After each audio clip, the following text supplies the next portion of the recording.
Hi, I'm Michael Brown for INIKA Cosmetics, and I'm here to show you the brand new colour collection, Fairground, which is here behind me.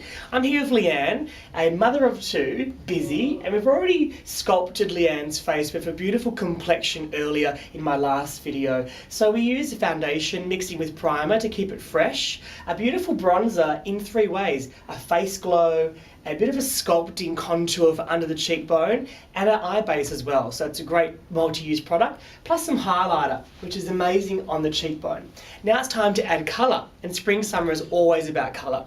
This season we're seeing a lot of pastels and neons, and don't be afraid to try colour, but it's all about balance. If you're doing a bold, bright lip, maybe tone down the eye, and vice versa. So let's go.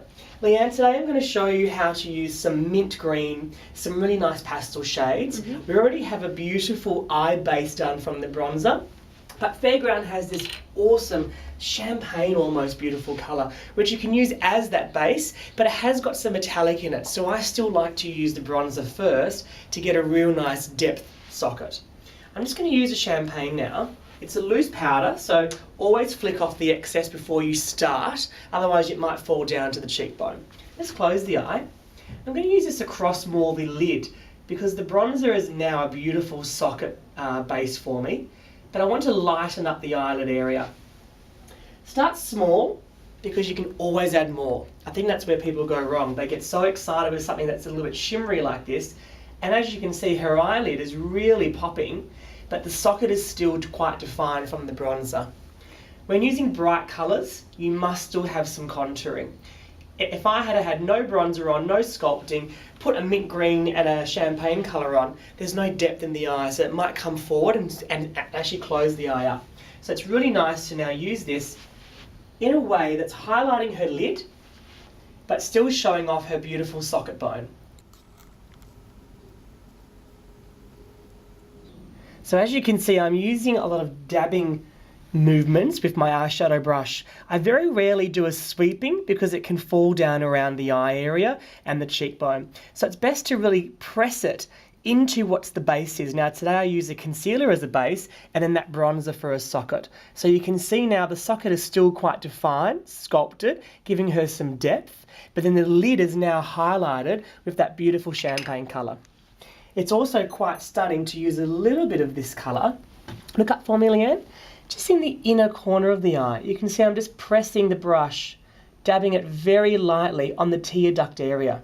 That adds light. So if you're feeling a little bit tired and have some dark circles, this shade is absolutely fantastic just to liven up the inner corner, but only on the tear duct, as you can see there. Now it's time to have fun with the mint green. As you can see from the visual, there's a beautiful pencil. Now, if you're a bit afraid to use colour and you don't want too much colour showing, rather than using it on the top lid, I would just go just the bottom. So your whole upper eye area is sculpted with the bronzer, has a nice champagne base, but then your colour comes from underneath. So look up to the ceiling, Leanne. Just placing the green underneath the lash, a little bit thicker in the outer area.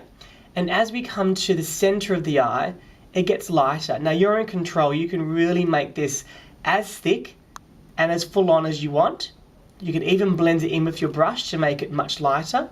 But because we're wearing nothing on top, I want to show you that area there so you can see what that does to the eye.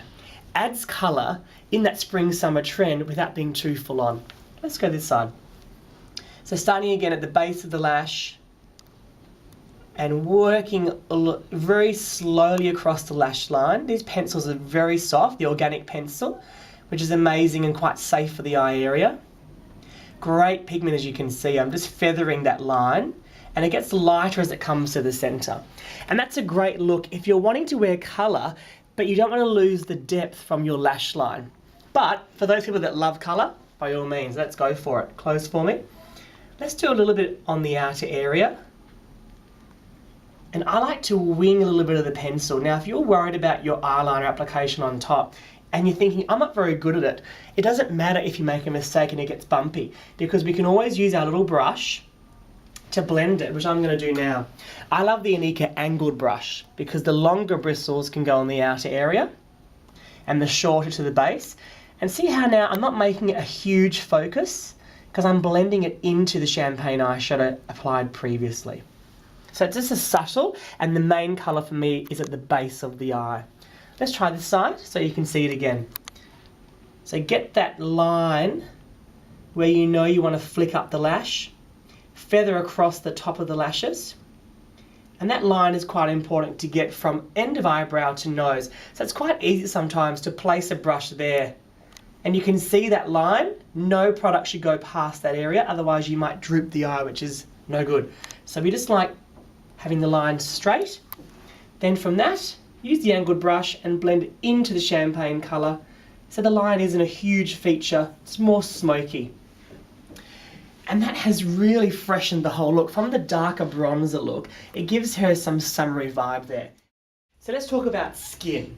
I think with this look, you don't want to go too much colour on the cheek, like a bright pink or a bright peach, because it may interfere with the mint green. Depends on your focus. If skin's your focus, keep the eyes a little bit lighter, and I've actually blended it out to make it quite soft, so we can be quite neutral. The beautiful new blush Carousel in this collection has got a little bit of shimmer through it as well, so great for that nighttime look. I wouldn't say it's a high pigment in terms of bright, but definitely pigment to give a fresher, more apple of the cheek. Just do a smile for me. These are the apples of the cheek.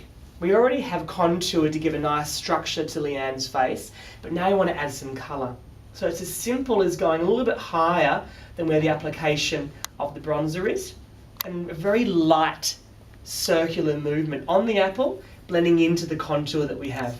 Make sure though we don't go too high, because you must always see that beautiful highlight we have to get a fresh complexion.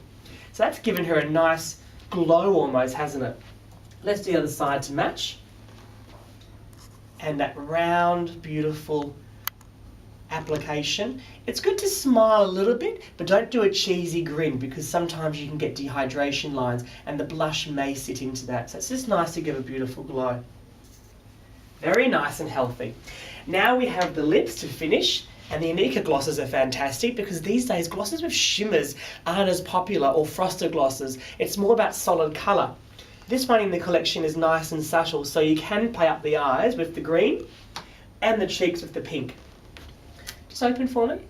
I like using my fingertip just to tap and pat into the gloss, and especially on that Cupid's bow.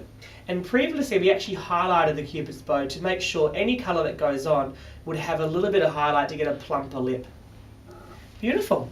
And that's the Fairground look. Simple, fresh, using colour but quite subtly, so you don't feel like you're scaring everyone when you go and pick up your kids from school, Leanne. Thank you.